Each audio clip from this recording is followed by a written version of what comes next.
Alo, Trà Vinh xin chào các bạn. Hôm nay thì mình chia sẻ cách làm bánh lọt mà không có cần dùng khuôn luôn. Bánh lọt nước cốt dừa với hạt lựu, trân châu hòa cùng với nước cốt dừa béo béo thơm thơm nữa. Chè bánh lọt thì mình thấy món giải khát ai cũng rất là mê luôn. Thì bây giờ mời các bạn mình cùng vào bếp thực hiện luôn nha. Trước hết thì mình có 50g bột bán khô. Bây giờ các bạn sẽ cho nước vô mình để ngâm cái phần bột bán để mình làm cái trân châu hạt lựu.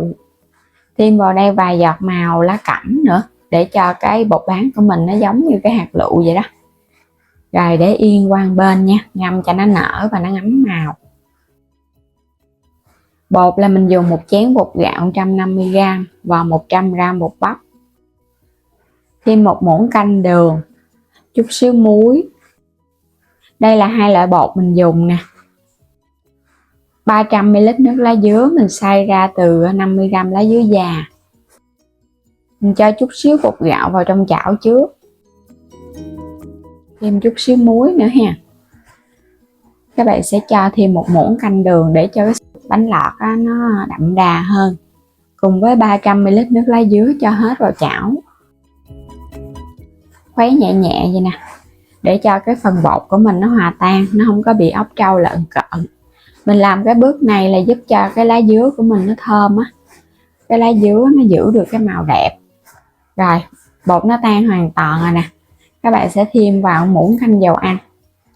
Cũng khuấy đều rồi bây giờ bắt lên trên bếp. Các bạn khuấy vậy thì bột của mình nó sẽ được lấy trùng á. Lấy trùng với cái nước lá dứa để giữ được cái màu lá dứa đẹp. Còn nếu mà các bạn nấu nước sôi từ lá dứa mà nấu sôi lên là nó sẽ bị mất màu hết trơn à.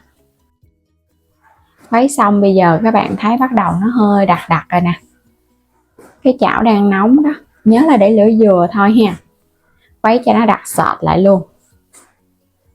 Bây giờ cái nước bột lá dứa nó đặc sệt rồi nè. Nó sẽ lỏng ra.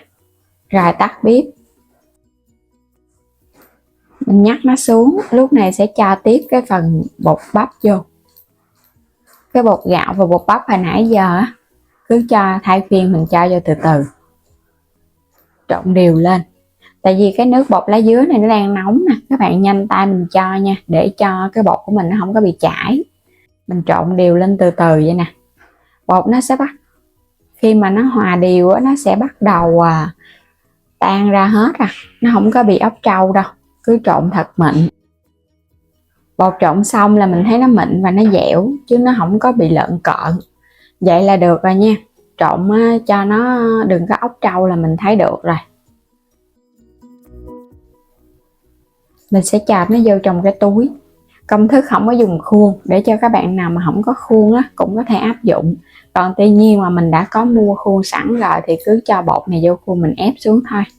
Khuôn thì nó nhanh hơn nhiều luôn, ép nhanh lắm. Rồi bây giờ sẽ túm cái bột lại nha. Các bạn sẽ lấy cái lỗ của cái đầu mình cắt một lỗ nhỏ nhỏ thôi. Trừ hao chút mình bóp bột ra, cái sợi bột nó còn lớn hơn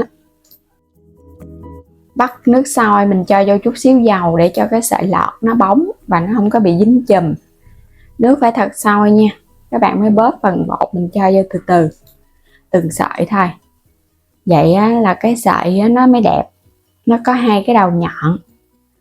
Nó đều hơn. Cho vô từ từ thì nó hơi lâu. Nhưng mà làm chút xíu thì cũng chín nè. Mình làm từng lần. Khi mà mình bóp ra mình thấy nó nhiều là bắt đầu ngưng lại để cho nó chín. Chứ đừng có dồn vô một lần là nó dễ dính cục lắm. Chút nữa mình khuấy nhẹ nó một cái là bắt đầu nó tróc ra. Mình dùng cái chảo chống dính cho nó dễ nó không có bị đóng bột ở dưới đáy. Thích cái sợi nó dài thì các bạn bóp hơi dài. Còn thích cái sợi nó ngắn thì các bạn bóp nhẹ một cái là tự động nó sẽ lọt xuống liền. Khi mà sợi lọt nó nổi lên trên mặt nước hết là bắt đầu nó chín rồi. Nhanh lắm, thả vô chút xíu nước nó sôi lên là nó chín liền luôn. Mình vớt ra.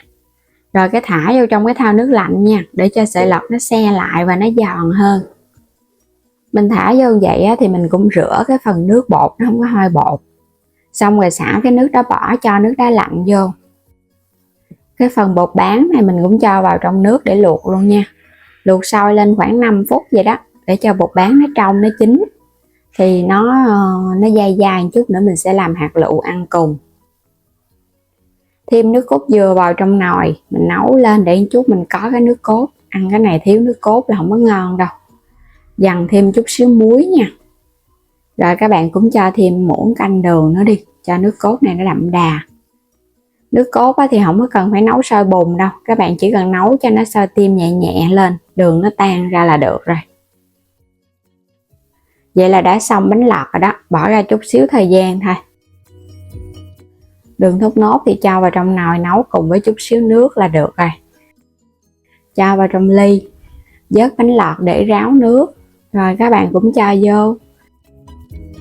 Bánh lọt lá dứa, những cái ngày nắng nóng mà có được cái ly bánh lọt này là ngon hết sảy luôn.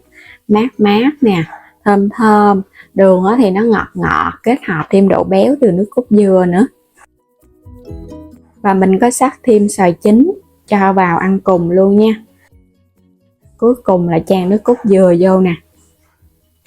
2 ly chè bánh lọt, thơm phức, béo ngậy, ăn ghiền luôn á. Không biết các bạn sao chứ cái món chè bánh lọt này mình rất là mê luôn.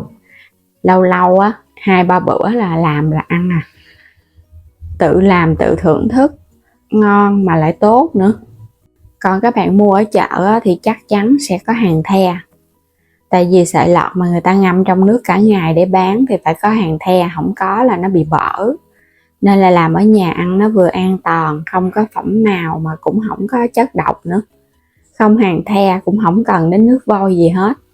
Làm kiểu này sợi lọt bảo đảm dai dai giòn giòn, ăn rất là thích. Dù là ngâm ở trong nước cả ngày nó cũng không có bị bở mềm, nó cũng không có bị thấm nước nữa. Ngon lắm các bạn. Đường thốt nốt nó thơm thơm á. Thì nếu mà không có đường thốt nốt các bạn nấu đường cát cho nó tan ra mình chan vô cũng ngon luôn nha. Hấp dẫn quá chừng luôn. Uống 2 ly chè bánh lọt này là no luôn á, khỏi cần ăn cơm. No ngon, trời nắng này các bạn ăn cũng không vô nữa. Mà uống nước thì uống được rất là nhiều, uống hoài luôn. Bây giờ thì cảm ơn các bạn đã luôn theo dõi ủng hộ kênh của mình nha. Nếu chưa đăng ký thì mời các bạn bấm đăng ký kênh Alo Trà Vinh và Alo Trà Vinh 2 ủng hộ mình. Và có yêu cầu thêm món gì thì để phần bình luận bên dưới nha, mình sẽ làm từ từ các yêu cầu của các bạn đưa ra. Và mời các bạn bấm vào góc trái video lựa chọn xem sản phẩm mua ủng hộ mình với ha. Xin chào tạm biệt, hẹn gặp lại các bạn trong những video tiếp theo.